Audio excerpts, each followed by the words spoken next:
Dark hollows. The caves of eastern Kentucky are a twisted snarl of rock, underground rivers, and black-mouthed holes.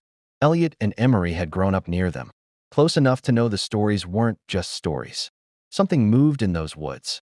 Something that left deer eviscerated and strung in trees like macabre decorations. They were young but born of mountain grit and the blood of old Scotch-Irish stock.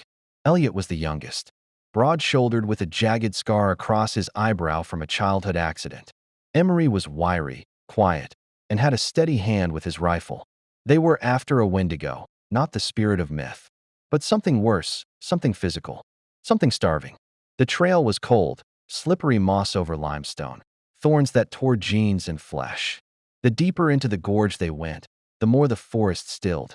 No birds, no bugs, just silence that pressed like a stone on their chests. They found the first body near Raven Bridge. What was left of it?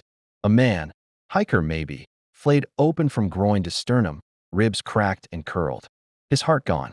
The meat from his thighs had been gnawed off. Emery dry-heaved while Elliot racked a shell in his shotgun.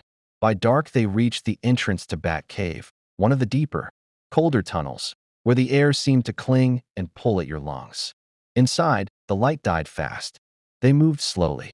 Then they heard it. A wet, gurgling breath. Not animal. Not human. The scrape of bone on stone. Then it came.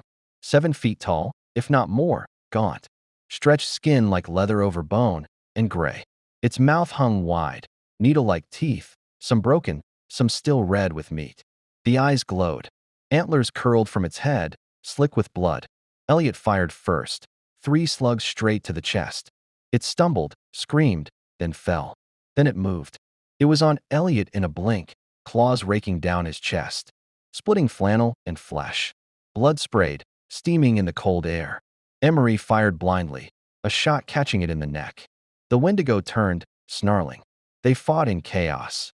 Emery slicing with a knife when the rifle jammed. Elliot roaring as he bashed the beast's skull with the butt of his gun. Bones cracked, both human and beast. Emery's leg was shredded.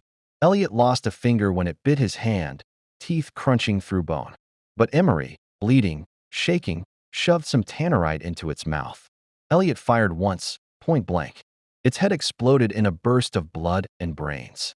The antlers clattered to the stone. The body convulsed, then lay still.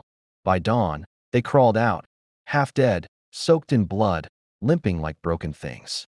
Elliot's face was pallid from blood loss.